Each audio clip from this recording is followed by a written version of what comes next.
If your trimmer line keeps snapping every 5 minutes, you're not alone.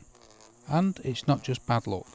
In this video, I'm going to walk you through the 6 most common reasons trimmer line breaks and exactly how to stop it happening.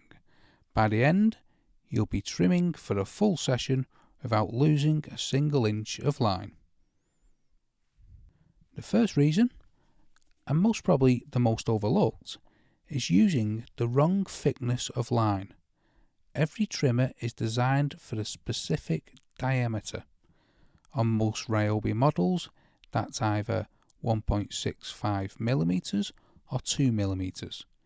If your line is too thin, it snaps under the load of cutting, too thick, and the motor struggles and the line breaks at the head. The correct diameter is usually printed right on the trimmer head or in your manual. Have a look now. It'll be stamped on there somewhere. Reason number 2. Old or dried out line. Trimmer line is made from nylon, and over time it dries out and goes brittle, especially if it's been sitting in a garage or shed. Brittle line snaps constantly, even at low speeds. The fix is simple. Before you load any new line, soak it in a bucket of water overnight, or in my case, a cup. Nylon absorbs the moisture and becomes much more flexible and resistant to snapping. I've got a roll here and a spool here. Both should be soaked before use, if they've been stored for a while. Number 3 is the big one, hitting hard surfaces. Concrete, brick, stone walls, fence posts, gravel, any of these will chew through trimmer line almost instantly. The line isn't designed to grind against solid edges. It's designed to flick through soft grass. The trick is your angle. You only want to hold the trimmer so only the very tip of the line are doing the cutting. Keep it parallel to the hard edges. Move slowly and let the tip do the work. The moment you push into the wall or curb edge, the line is gone. Reason 4. The line isn't loaded correctly onto the spool. This is really common with beginners. If the line is wound loosely, unevenly, or crossing over itself, it'll feed badly and snap repeatedly. You want it to be wound tight, neat, and in the same direction as the arrow on the spool. Let me show you the right way to do it. I've got my roll of line here. First, cut a length. About an arm's length is the right starting point for most heads. Thread it through the eyelet on the spool, then wind it tight, keeping an even tension the whole way. Don't let it cross over or bunch up. Then clip it in the end into the notch and you're good to go.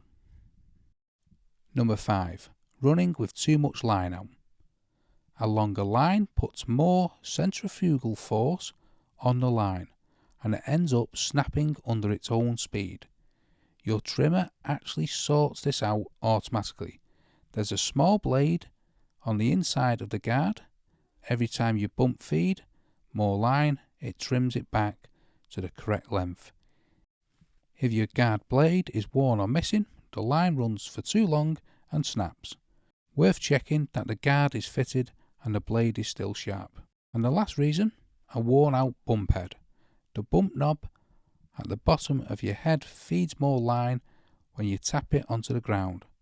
Over time, the spring inside wears out, and instead of feeding a small amount, it dumps too much line at once, which then hits the guard blade and snaps off. To check it, remove the bump knob and look for the spring inside.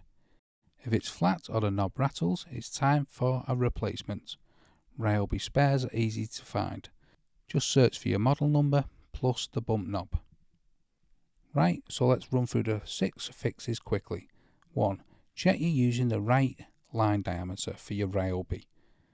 2. Soak the new line in water overnight before loading it. 3. Use the correct angle near hard surfaces and only let the tips cut. 4. Wind the line tight and even, following the arrow on the spool.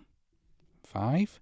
Make sure your guard is fitted so the blade trims the line to the right length. And 6. Check your bump knob spring and replace it if it's worn. Do all 6 of these and I promise you'll stop burning through line. If this helps, drop a comment below and let me know which reason was causing your problem. I'd love to hear. Give it a thumbs up if you found it useful, and subscribe if you want more straightforward how-to videos just like this, and I'll catch you in the next one.